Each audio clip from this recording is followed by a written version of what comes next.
Hi, welcome back to Ungifted. So Donnie came clean with his sister, and now they're trying to come up with some sort of idea of what to do next. Chapter 18, page 196 is where we're at, Unmasked, and it's from Dr. Schultz, the superintendent looking for him, IQ 127. I was in my car heading back to the office, but something didn't sit well with me. I couldn't quite put my finger on it. Expressing my appreciation to Mrs. Patterson had been the right thing to do. We'd all dodged a bullet thanks to her.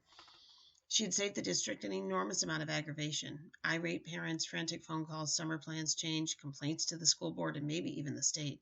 It would have been the biggest screw up of the year. Well, second biggest. Perhaps it was the academy itself that had unnerved me. The place always made me uneasy. Don't get me wrong, gifted programs are an essential resource for a school district. The troubles with them is they attract too many know-it-alls.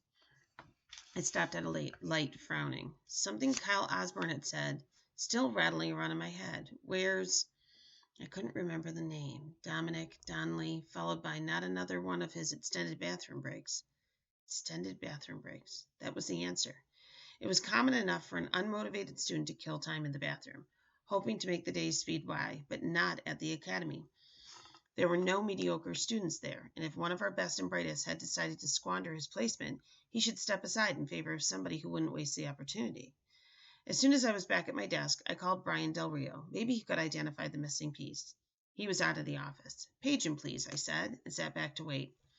As my eyes passed over the screensaver on my computer, it occurred to me that Brian might not be my only source of information about this class.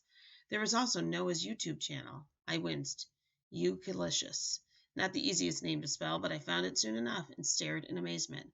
114 featured videos? Noah had the highest IQ in the history of the district, but from the look of this, all the boy did was run around with a flip camera. My attention was instantly drawn to Tin Man Metallica SquarePants expose his teacher's underwear. God Bless America had already been viewed more than 6,000 times. That wasn't good. What could be a bigger screw-up than a lawsuit over the misconduct of a robot? I clicked on the link and a clip began to play. It showed Maria Bellicue laying papers in a semicircle of desks. As she moved, Tin Man rolled into the picture, falling in beside her, matching her pace almost perfectly. The forklift mechanism began to rise, catching the hem of her full peasant skirt.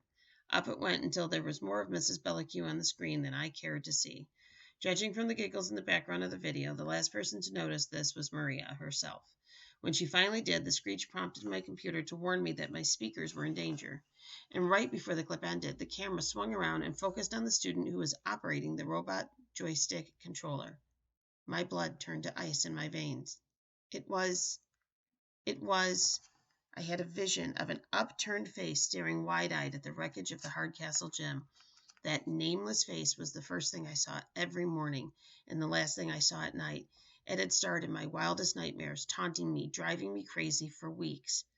Dominic, Donnelly, Donovan. It was him. Cheating investigation. Interview with Chloe Garfinkel.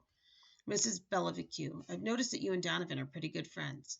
Chloe, I guess. Mrs. Bellicue, it wouldn't bother you if he had to go leave the academy, wouldn't he? Chloe, why would he have to leave? Mrs. Bellicue, you have a brilliant mind, Chloe. You must have noticed Donovan doesn't share your academic abilities. Chloe, he's good at lots of things I'm not. Mrs. Bellicue, you know as well as I do that operating a video game joystick doesn't compare to the kind of strengths we value here.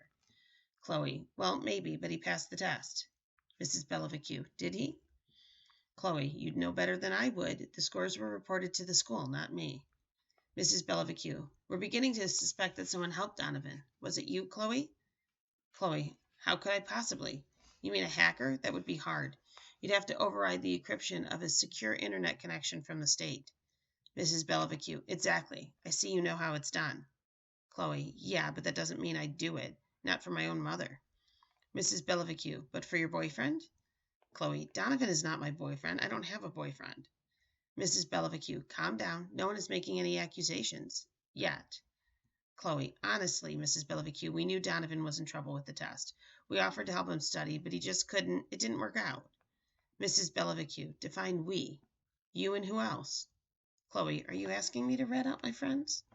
We'll stop there.